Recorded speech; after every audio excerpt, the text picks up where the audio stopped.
अब हम पढ़ेंगे इनहेरिटेंस ऑफ वन जीन। पहले आप समझिए कि इनहेरिटेंस ऑफ वन जीन का मतलब क्या होता है। इसका मतलब होता है मोनोहाइब्रिड क्रॉस, यानी one gene inheritance, cross in which inheritance pattern of only one gene in studies. मतलब इसमें हम वन जीन क्या ही क्रॉस करवाएंगे। मेंडल ने वन जीन ऑफ इनहेरिटेंस को समझाने के लिए एक ऐसी hybridisation experiment carried out. Mendel का एग्जाम्पल लिया जहां उन्हें टॉल और डॉर्फ पी प्लांट को क्रॉस किया। वेयर क्रॉस टॉल और dwarf pea plant to study in the inheritance of one gene. इस क्रॉस के रिजल्ट प्रोड्यूस सीड को कलेक्ट किया और उन्हें इस collect the seed produce as a result collect किया। This cross is grow them to generate plant. Grow करा, पहले हाइब्रिड जनरेशन के प्लांट जनरेट किए फर्स्ट हाइब्रिडाइजेशन जनरेशन के प्लांट जनरेट किए ताकि उन्हें जीन के जनरेशन के अध्ययन के लिए उपयोग किए जा सके।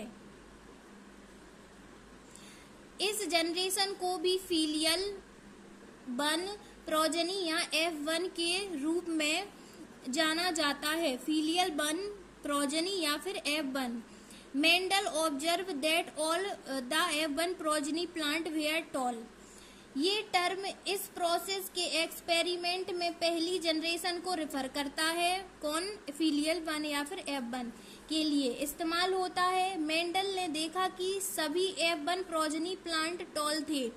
मेंडल ने ऑब्जर्व किया कि ऑल F1 प्रोजेनी प्लांट क्या थे? टॉल थे। Like one of its parents, उनके एक पेरेंट प्लांट के जैसे थे। कोई भी डॉर्फ नहीं था। नॉन वेयर ड्रॉफ, कोई भी डॉर्फ नहीं था। ही मेड सिमिलर ऑब्जर्वेशन, इससे ये पता चला कि टॉल कैरेक्टर डॉर्फ कैरेक्टर से अधिक प्रभावशाली है। इससे पता चला कि टॉल कैरेक्टर से डॉर्फ कैरेक्टर अधिक प्रभावशाली है। F1 जनरेशन में टॉल ट्रेस का एक्सप्रेस्ड होता है। मेंडल ने दूसरे ट्रेस के पेयर के लिए भी सिमिलर ऑब्जर्वेशन रखा। मेंडल ने दूसरे ट्रेट्स के लिए सिमिलर ऑब्जर्वेशन रखा। उन्होंने पाया कि F1 हमेशा किसी एक पेरेंट जैसा ही दिखाई देता और दूसरे पेरेंट्स के कैरेक्टर उसमें नहीं दिखते थे। इससे पता चला कि हर एक ट्रेट्स के लिए डोमिनेंट फॉर्म होता है जो रिसेसिव फॉर्म को ओवरराइड करता है F1 जनरेशन में। मेंडल ने फिर टॉल F1 प्लांट का सेल्फ पॉलिनेशन किया और सरप्राइज से देखा कि फीलियल टू फिर self pollination the tall F1 plant and surprise से देखा कि F2 जनरेशन में कुछ ऑफ स्प्रिंग क्रिएट हुए थे। वो कैरेक्टर जो F1 जनरेशन में नहीं थे। उनने देखा कि कुछ ऐसे कैरेक्टर आ गए थे F2 में जो F1 में नहीं देखे थे। अब एक्सप्रेस हुए जो कि F1 में एक्सप्रेस नहीं हुए थे। इससे पता चला कि रिसेसिव कैरेक्टर F2 जनरेशन में प्रकट हो सकते हैं। उन्हें पता चला कि और भी कैरेक्टर F2 में प्रकट हो सकते हैं जबकि वो F1 जनरेशन में छुपे हुए थे छुपे हुए थे। मेंडल ने देखा कि F2 प्लांट में जो ऑफ स्प्रिंग एक्सप्रेस हुए थे उनने देखा कि जो F2 में एक्सप्रेस हुए थे उनमें से 1/4 ऑफ F2 प्लांट F2 हिस्सा डॉर्फ था जबकि 3/4 हिस्सा टॉल था। F2 प्लांट वेयर टॉल थे। इससे पता चला कि डॉर्फ कैरेक्टर रिसेसिव था और टॉल कैरेक्टर डोमिनेंट था। इससे पता चला कि डॉर्फ कैरेक्टर रिसेसिव था और टॉल कैरेक्टर डोमिनेंट था। मेंडल के एक्सपेरिमेंट से पता चला कि टॉल और डॉर्फ कैरेक्टर पेरेंटल टाइप के साथ बिल्कुल पेरेंटल टाइप के साथ बिल्कुल सेम थे और किसी भी ब्लेंडिंग का एक्सप्रेस नहीं रहा था। इस ऑब्जर्वेशन के आधार पर मेंडल ने सुझाव दिया कि कुछ स्थायी रूप से गैमीट में मौजूद से गैमीट के माध्यम से अनएक्सप्रेस्ड रूप से पेरेंट से ऑफस्प्रिंग तक कुछ ऐसा पास हो रहा है जो हेरेडिटी जनरेशन में अनस्टेबल रहता हुआ भी स्थिर रूप से सिमिलर रहता है, यानी समान रहता है, यानी सेम रहता है। मेंडल के अध्ययन ट्रेट के साथ भी समान रिजल्ट मिले। F1 जनरेशन में केवल एक पेरेंट कैरेक्टर प्रकट हुए, जबकि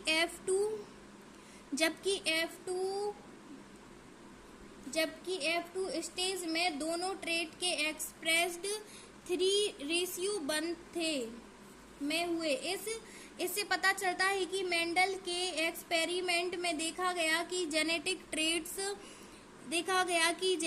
ट्रेट्स स्पेसिफिक रेशियो में इनहेरिटेंस होते हैं और किसी ब्लेंडिंग के एक्सप्रेस्ड नहीं होते। जब उन्हें इन चीजों को फैक्टर कहा तब हम उन्हें जीन्स कहते हैं। वो फैक्टर कहते थे लेकिन हम अभी उसे जीन कहते हैं, इसलिए होता क्योंकि ये इनहेरिटेंस के यूनिट होते हैं। फैक्टर इसलिए होते क्योंकि ये इनहेरिटेंस के यूनिट होते हैं। उनने बताया कि जीन में वो जानकारी होती है जो किसी व्यक्ति में किसी विशेषता को व्यक्त करने के लिए इम्पोर्टेंट होती है। जीन को एक पेयर कॉन्ट्रास्टिंग ट्रेट के लिए कोड करते हैं, उन्हें अलील कहते हैं। We call जीन, उन्हें अलील कहते हैं, इम्पोर्टेंट होते हैं। जीन जो एक पेयर कॉन्ट्रास्टिंग ट्रेट के लिए कोड करते हैं उन्हें अलील कहते हैं, मतलब ये एक ही जीन के थोड़े अलग अलग रूप होते हैं।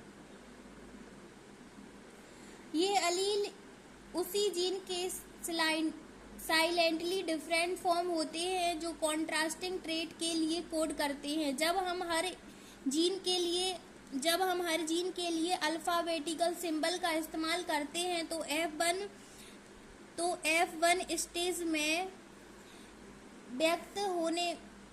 व्यक्त होने वाली विशेषता के लिए कैपिटल लेटर यानी कैपिटल T का इस्तेमाल होता है और दूसरी विशेषता के लिए छोटा लेटर का इस्तेमाल होता है यानी स्मॉल t। इसका मतलब है कि जब F1 स्टेज में कोई विशेषता प्रकट होती है तो उस विशेषता के लिए बड़ा लेटर का इस्तेमाल करते हैं और दूसरी विशेषता के लिए छोटा लेटर का इस्तेमाल करते हैं। जब हम विशेषता हाइट की बात करते हैं तो कैपिटल T को टॉल विशेषता के लिए और स्मॉल t को डॉर्फ विशेषता के लिए इस्तेमाल किया जाता है, यानी कैपिटल T और स्मॉल t एक दूसरे के अलील होते हैं जो हाइट विशेषता के लिए कोड करते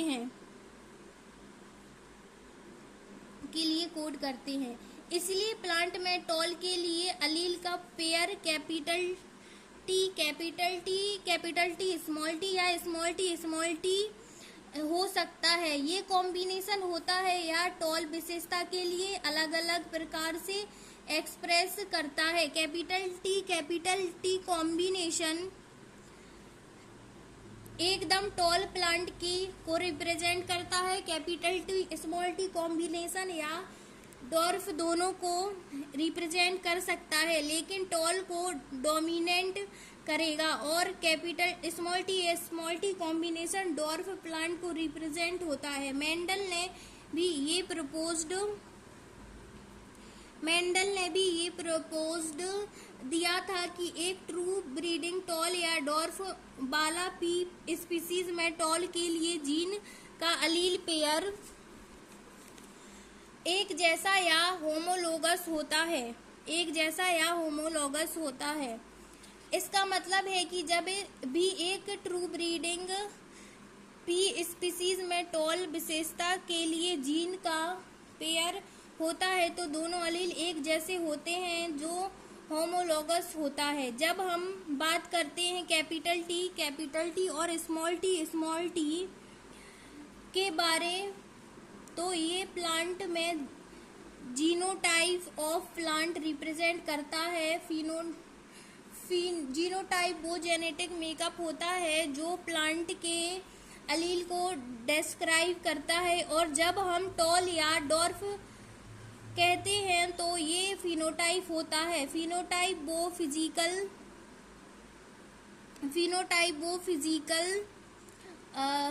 फिजिकल अपीयरेंस होता है जो प्लांट में दिखाई देता है, जैसे टॉल और ड्वार्फ। मेंडल जेनोटाइप और फिनोटाइप में बिटवीन के अंदर जेनेटिक और विशेषता के एक्सप्रेशन होने का तरीका होता है। मेंडल ने पाया कि F1 heterozygous capital T small T का फिनोटाइप एग्जैक्टली कैपिटल टी वाला पेरेंट के जैसा होता है। इससे उन्होंने सुझाव दिया कि एक पेयर डिसिमिलर फैक्टर में एक फैक्टर दूसरे को डोमिनेंट कर सकता है, यानी जब जो अलग एलील के साथ होता है तो एक एलील दूसरे को ओवरराइड कर सकता है और उसके फिनोटाइप एक्सप्रेस होते हैं। जब एक फैक्टर दूसरे को डोमिनेट करता है जैसे F1 में होता है तो उससे डोमिनेंट फैक्टर कहते हैं, और दूसरे फैक्टर रिसेसिव होते हैं। डोमिनेंट फैक्टर वो फैक्टर होते हैं जो एक्सप्रेस होते हैं जब उसका एलील प्रेजेंट होता है, जबकि रिसेसिव फैक्टर वो फैक्टर होते हैं सिर्फ दूसरे एलील को एक्सप्रेस होते हैं। इस तरह से डोमिनेंट और रिसेसिव फैक्टर जेनेटिक में इम्पोर्टेंट कॉन्सेप्ट होता है जो ट्रेट्स के एक्सप्रेशन होने का तरीका डिटरमाइन करता है।